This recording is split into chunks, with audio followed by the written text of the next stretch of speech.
Welcome to this Nulli presentation series on using graph databases in identity and access management systems.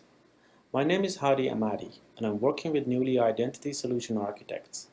In this presentation, I'm going to discuss graph databases and their advantages to the access management world and show you a simple yet interesting demo application which integrates ForgeRock OpenAM with a Neo4j Graph Database.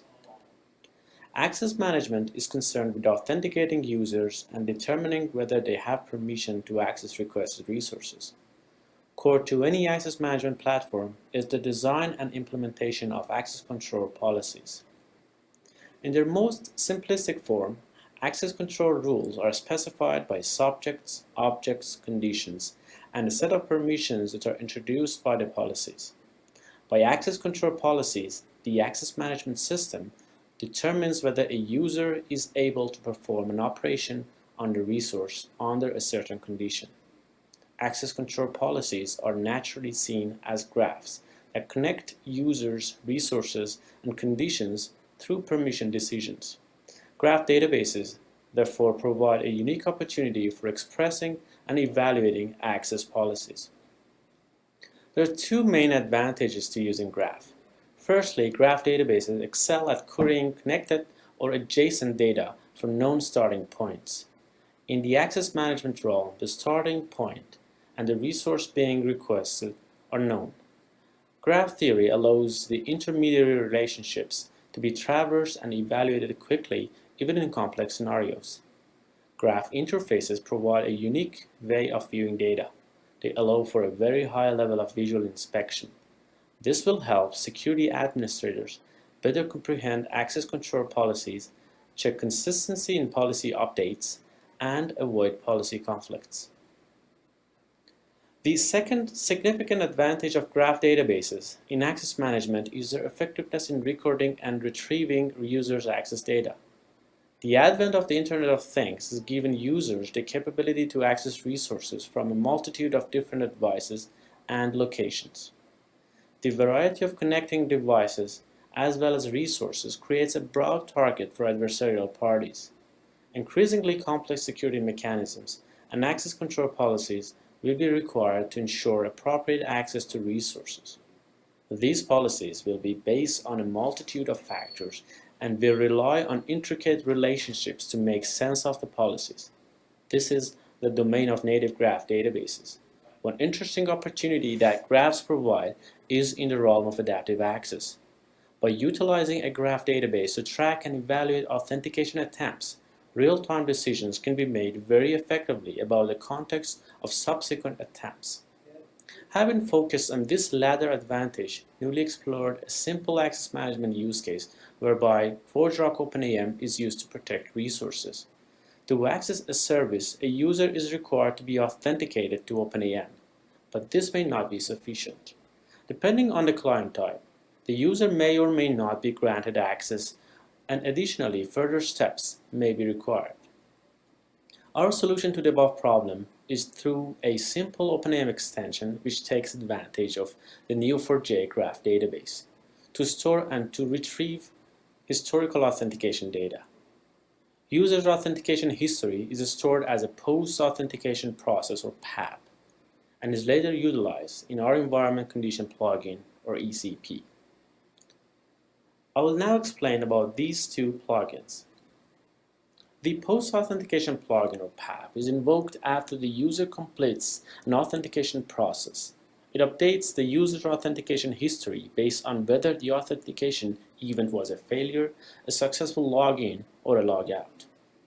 On a successful login or a failure, the new authentication node is created and is located between the user and the previous authentication nodes. The new node is then connected to the calendar as well as a client node which embodies client information such as IP and agent. During a logout, the authentication node, which was created at login time, will be updated. To clarify this, let's go over an example that explains how the authentication trace gets updated when a user logs into the system.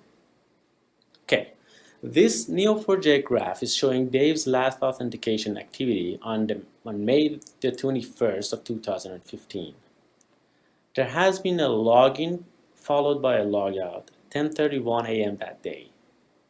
You can observe that both login and logout attempts have been done from the same IP 10.10.1.11. Now assume that Dave comes back at 10:50 a.m. from a different IP and logs in to the OpenAM. As you can see, the new authentication node updates the authentication trace and is connected to the graph calendar as well as a new client node. In addition to what is visible here, there are properties for both nodes and relationships that can be useful.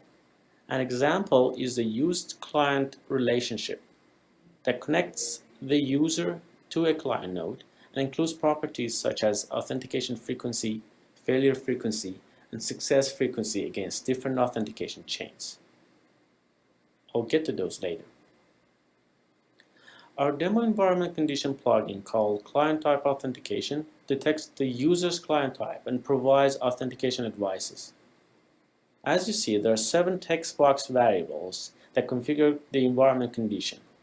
The first integer here is the capture window, which represents the time interval over which client type calculation is done. The next 3 integer values are used to calculate the client type, and the last 3 provide authentication advices for the client types. Our demo plugin considers 4 possible client types. The client or IP is adversarial if it has exceeded a certain number of authentication failures during the capture window. The value is 5 in this example. Else, the client or IP is called public if it's used by at least a certain number of users, which is 2 here, during the capture window.